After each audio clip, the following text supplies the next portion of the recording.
আসে ধরাই রমজান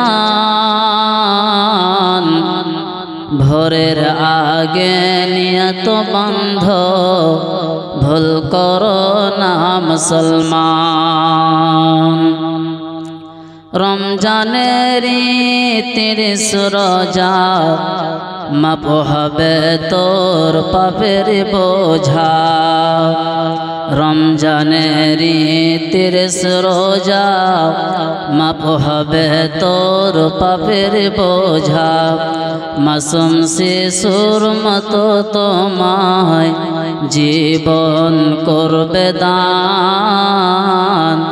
ভোরের আগে নিয়ত বন্ধ ভুল করো না মুসলমান, ভুল করো না মুসলমান। এই মাসেরই একটি রাত্রি সাবেকাদার নামটি যার, হাজার মাসের সেরা সেরাত হো যায় পাপীর দুঃখ ভার। এই রাতে তেই নাজিল হলো, এই রাতে তেই নাজিল হলো পবিত্র আল কোরআন।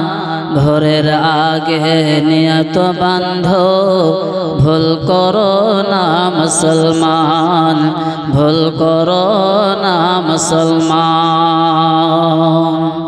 নারে তাকবীর। শ্রদ্ধেয় সম্মানিত, আজকের এই যোগ্যতম সদরে সভা উলামায়ে কেরাম মুআজ্জাজ হাজিরিন জলসা, সামনে বসে থাকা দিনদার ईमानदार मोमिन भाई ও বাবাজিরা, প্রজেক্টের মাধ্যমে দেখনে वाली পর্দা নসিনা মা ও বোনেরা, আমি পবিত্র আল গ্রন্থ কুরআন মাজিদ থেকে যে আয়াতগুলি তেলাওয়াত করেছি সে আয়াতগুলি কি সামনে রেখে কিছু কথা আলোচনা করব। কাজে আমি শুধু ঝাড়খণ্ড থেকে এসেছি। আমার ডিস্ট্রিক্ট হচ্ছে পাকুড় জেলা, আমার বাড়ি ঝাড়খণ্ড পাকুড় জেলা, গ্রাম মানিকাপাড়া। বহু দূর থেকে এসেছি। উদ্দেশ্য যে আপনাদেরকে কিছু নির্ভেজাল কোরআন ও হাদিসের কথা শোনাবো এবং আজকের এই জলসা মসজিদের জন্য কিছু দান দিব। কাজে আমি বলবো যে আমরা আপনারা আমাদেরকে দাওয়াত দিয়েছেন, বক্তারা এসেছেন, যোগ্য যোগ্য আলেমরা এসেছেন, কাদের জন্য আপনাদের কিছু কথা শোনাবে এবং আপনার কাছে কিছু নেবে। কাজে আপনারা কেউ বাড়িতে বসে থেকে না থেকে, এখানে ওখানে বসে না থেকে সবাই চলে আসুন। সুন্দর ব্যবস্থা, যে কাজে আপনারা অবশ্যই চলে আসুন। যে জায়গাতে কোরআন এবং হাদিসের কথা আলোচনা হয় ওই জায়গাতে আল্লাহ রহমতের অগণন ফেরেশতা হাজির হয়ে যায়। এবং আজকের এই সময়টা জায়গাটা কি আল্লাহ রাসূল বলছেন, যারা আজকে এই মাহফিলে দান করে বসে থাকবে তাদের জন্য ফেরেশতারা মাগফিরাতের দোয়া করবে। তাহলে যারা এখানে আছি আমরা, আমাদের জন্য রহমতের ফেরেশতারা মাগফিরাতের দোয়া করবে। আর যারা এখনো আসতে পারেনি, মেলাতে ঠেলা খেয়ে বেড়াচ্ছে, মেলাতে চলাফেরা করছে, ওদের ভাগ্য খারাপ। আল্লাহ ওদেরকে গ্রহণ করেনি এই মজলিসের জন্য। কাজে আলহামদুলিল্লাহ আপনারা সবাই বসে আছেন।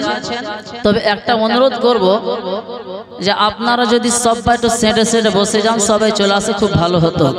যেহেতু মাঝে অনেক জায়গা ফাঁকা দেখতে পাচ্ছি, আপনারও দেখেন, প্রত্যেকটা মানুষ দেখেন যে কার সামনে চেয়ার ফাঁকা আছে। সবাই চলে আসুন। আল্লাহ যথারীতি জ্ঞান দিয়েছে।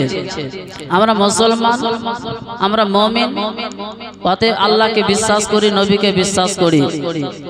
যে আল্লাহ রাসূল হাদিসের মধ্যে বলছেন যে মুমিন ওরা যারা মুমিন, এক মুসলমান যেটা নিজের জন্য তুমি পছন্দ করো, তোমার ভাইয়ের জন্য তোমাকে পছন্দ করতে হবে। তাই আপনি এখানে বসুন এবং আপনার মুসলমান ভাইদেরকে বলেন সবাই বসে যান। আলহামদুলিল্লাহ, সবাই চলে আসুন। জি আলহামদুলিল্লাহ, আপনাদের এদিকে কোনোদিন আমি আসেনি, আজকে প্রথম। জি আপনাদের এদিকে কোনোদিনই আসেনি, আজকে জীবনে প্রথম এসেছি। আলহামদুলিল্লাহ, খুব ভালো লেগেছে। আমি সকাল 6:15 নেমেছি বাড়ির বাস থেকে, খুব ভালো লাগলো আপনাদের দিকে। তো যাই হোক, আমার বক্তব্য দিকে চলে যাব, মূল্যবান সময়টুকু নষ্ট করব না। আল্লাহ তাবারক ওয়া তাআলা বলছেন কি, এটা ব্যবসার কথা বলছেন। কাদেরকে? আমাদেরকে ব্যবসার কথা বলছেন।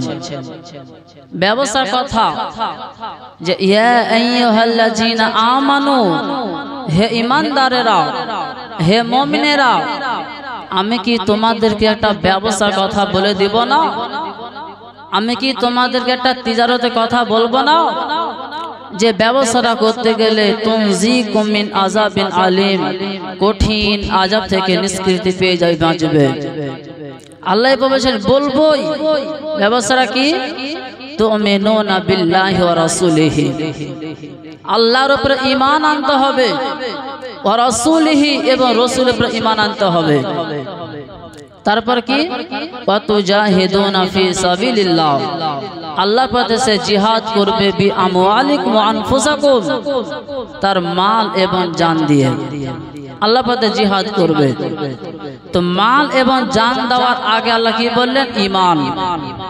যেহেতু ঈমান ছাড়া কোনো ইবাদত কবুল হবে না। আমি কিছু মাঝে মাঝে আপনার কথা জিজ্ঞাসা করে উত্তর দিতে হবে, যেহেতু শিক্ষা এটা ক্লাসের মতন একটা। আমি আপনার কিছু শিক্ষা দিব, আপনাকে হ্যাঁ না বলতে হবে, তবে কিছু বুঝতে পারছেন কিনা আমি বুঝবো। যদি আমি এখানে 1 ঘন্টা ওয়াজ করি বা 1.5 ঘন্টা ওয়াজ করি, বা যে কটা কথা বলবো আপনি না বুঝতে পারেন, তাহলে আমার বলাটা কি হবে?